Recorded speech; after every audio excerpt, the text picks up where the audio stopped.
일본 곰 습격의 진실 경계의 붕괴와 어반 베어의 역습.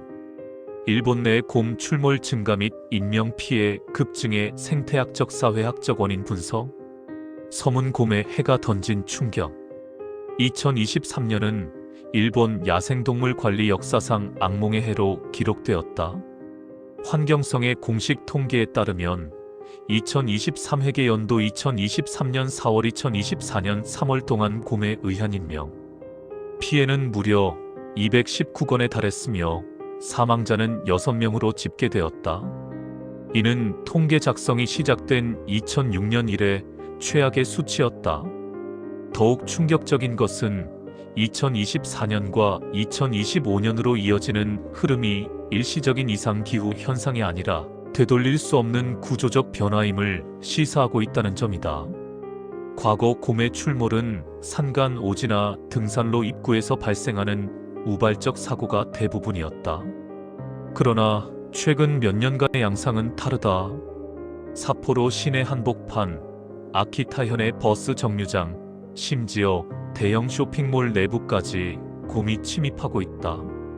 일본 열도에서 인간과 곰의 거주 경계선이 무너지고 있는 것이다. 왜 일본에는 이렇게 곰들이 많아졌을까? 그리고 왜 그들은 산을 내려와 인간의 영역을 넘보기 시작했는가? 이 리포트는 그 복합적인 원인을 다각도로 분석한다.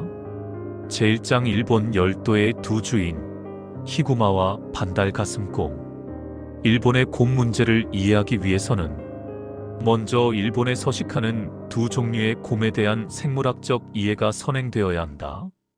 일본 열도는 츠가루 해협을 경계로 생태계가 나뉘는데 이 선을 블랙히스턴 선이라 한다. 1. 북쪽의 제왕 에조불곰. 홋카이도에만 서식하는 히구마는 일본 육상 포유류 중 최강의 포식자다. 수컷의 경우 몸길이 2m, 체중은 400kg에 육박하기도 한다. 이들은 광활한 홋카이도의 대자연을 호령하며 본래 인간을 피하는 성향이 강했으나 최근 들어 공격성이 대담해지고 있다. 2023년 일본 전역을 공포에 떨게 했던 OS58 역시 이 불곰종이었다. 현재 홋카이도 내 추정 개체 수는 약 1만 2천 마리에 달하며 이는 1990년 대비 2배 이상 폭증한 수치다. 2. 본토의 게릴라 일본 반달 가슴곰. 혼슈와 시코쿠 지역에 서식하는 츠키노와구마는 한국의 지리산 반달 가슴곰과 같은 종이다. 불곰보다 체구는 작지만 체중 8만 120kg, 나무를 잘 타고 행동이 민첩하며 숲이 우거진 일본의 산악 지형에 최적화되어 있다. 특히 이들은 사람의 눈을 피해 덤불 속에 숨어 있다가 갑자기 튀어나와 얼굴이나 목을 공격하는 습성이 있어 인명 피해 건수로는 불곰보다 훨씬 높은 비중을 차지한다. 혼슈 지역 내 추정 개체 수는 약 4만 4천 마리로 추산된다. 제2장 사토야마의 붕괴 마이너스 완충지대가 사라졌다. 전문가들이 지목하는 곰 출몰 급증의 가장 근본적이고 사회 구조적인 원인은 바로 사토야마의 붕괴이다. 1. 완충지대로서의 사토야마. 전통적으로 일본의 촌락 구조는 마을 거주지, 마이너스 사토야마 농경지 및 관리된 숲, 마이너스 오쿠야마 깊은 산, 곰의 영역로 명확히 구분되어 있었다. 사토야마는 인간이 땔감을 구하거나 버섯을 채취하며 끊임없이 드나드는 공간이었고 덤불을 베어내 시야가 확보된 밝은 숲이었다. 곰은 인간의 기척이 느껴지고 몸을 숨길 곳이 없는 이 완충지대를 두려워하여 마을로 내려오지 않았다. 2. 인구 감소와 경작 포기. 그러나 고도 경제 성장기를 거치며 일본의 이촌양도 현상이 가속화되었고 현재 지방 소멸 위기와 맞물려 농촌 인구가 급감했다. 젊은이들이 떠난 마을에는 고령자만 남았고 더 이상 농사를 짓지 않는 경작 포기지가 늘어났다. 3. 녹색의 역습. 관리되지 않은 사토야마는 순식간에 덤불과 잡목으로 뒤덮였다. 인간의 시야는 차단되었고 곰에게는 몸을 숨기며 이동할 수 있는 완벽한 녹색 회랑이 만들어졌다. 과거에는 곰이 마을로 내려오려면 탁 트인 들판을 가로질러야 하는 위험을 감수해야 했지만 이제는 덤불숲이 마을 뒷마당까지 연결되어 있어 곰이 은밀하게 민가 바로 옆까지 접근할 수 있게 된 것이다. 즉, 곰의 서식지가 자연스럽게 인간의 거주지까지 확장된 셈이다. 제3장 신인류 곰, 어반베어의 탄생. 환경의 변화는 곰의 행동 양식까지 진화시켰다.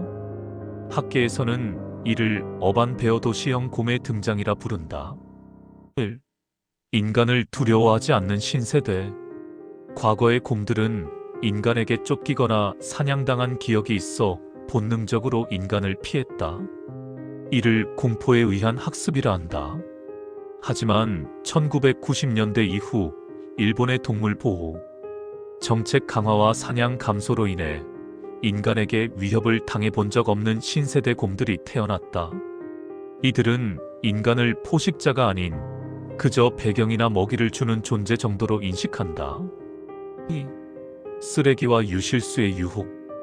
버려진 감나무, 밤나무, 그리고 관리되지 않은 음식물 쓰레기는 곰들에게 고칼로리 뷔페와 같다. 산속에서 며칠을 헤매야 얻을 수 있는 열량을 마을 쓰레기장에서는 단 몇 분 만에 섭취할 수 있다. 한 번 인간의 음식 맛단 맛, 지방을 본 곰은 다시는 산의 거친 먹이로 돌아가지 않는다. 이를 먹이 조건하라 한다. 특히 아키타현이나 이와테현의 경우 수확하지 않고 방치된 과수원들이 곰을 마을로 끌어들이는 강력한 유인책이 되고 있다. 3. 야간 활동에서 주간 활동으로. 본래 야행성에 가까웠던 곰들이 도심에서는 대담하게 낮에도 활동하기 시작했다. 도심의 소음과 빛에 적응해버린 것이다. 사포로 시내나 주택가 한복판을 어슬렁거리는 곰들은 더 이상 길을 잃은 개체가 아니라 그곳을 새로운 서식지로 개척하려는 개체들이다.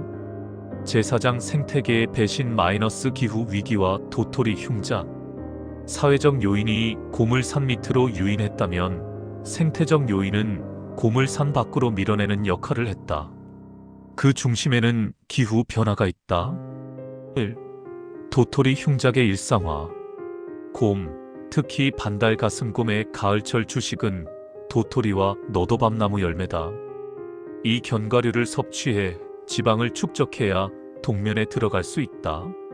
하지만 최근 기후 변화로 인해 여름철 폭염과 가뭄 혹은 봄철의 늦은 서리 등이 빈번해지면서 견과류가 열리지 않는 대흉작의 주기가 짧아지고 있다. 2023년 동북 지방의 기록적인 곰 습격은 산속의 먹이가 전멸하다시피 한 흉포한 가을이 직접적인 트리거였다. 2. 동면 시스템의 붕괴. 지구온난화로 겨울이 따뜻해지면서 곰들이 동면에 늦게 들어가거나 아예 동면에서 일찍 깨어나는 현상이 관측되고 있다. 심지어 먹이를 충분히 섭취하지 못한 곰은 동면을 포기하고 겨울 내내 먹이를 찾아 헤매는 동면 실패 개체가 되기도 한다. 12월이나 1월에도 곰 출몰 신고가 이어지는 것은 바로 이 때문이다.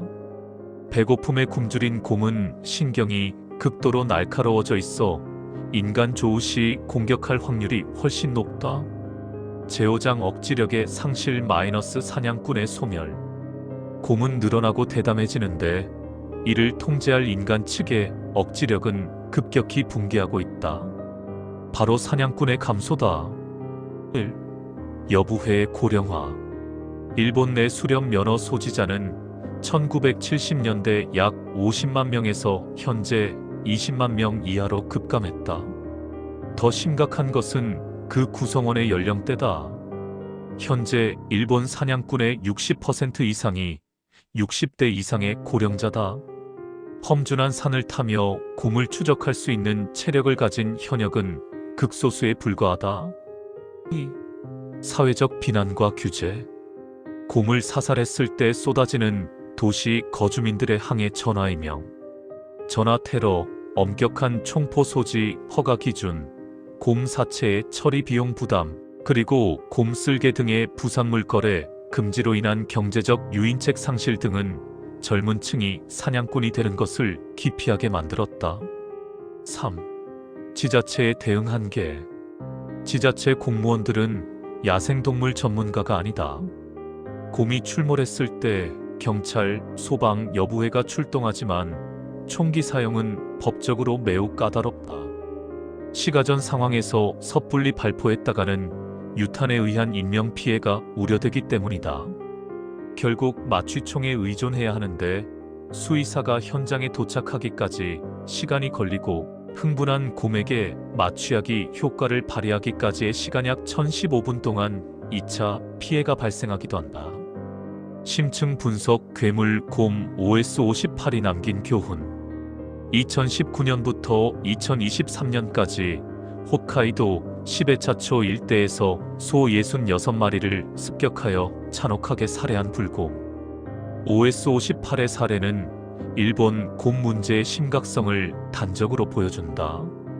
지능형 포식자 OS58은 일반적인 곰과 달리 소의 척추를 부러뜨리거나 내장만 파먹는 등 육식에 특화된 식성을 보였다. 인간 회피 능력 함정이나 감시 카메라의 위치를 파악하고 교묘히 피해 다니며 닌자 곰이라는 별명까지 붙었다. 충격적인 결말 4년간 잡히지 않던 이 괴물곰은 2023년 7월 우연히 밭을 지키던 헌터에게 사살되었다. 사살 당시에는 그 곰이 OS58인지조차 몰랐다. 이는 특정한 괴물 하나를 추적하는 것이 얼마나 어려운지, 그리고 얼마나 많은 잠재적 OS58이 숲속에 숨어 있을지 모른다는 공포를 남겼다. DNA 분석 결과 OS58은 마른 체형이었으며 이는 굶주림이 아닌 미식을 위해 소를 사냥했음이 밝혀져 충격을 더했다. 결론 및 재현 공존을 위한 새로운 전략. 일본의 곰 개체수 증가는 자연 보호의 성공인 동시에 국토 관리의 실패라는 역설적인 결과를 보여준다. 멸종 위기에서 벗어난 곰들은 이제 인간이 비워둔 땅을 수복하고 있다.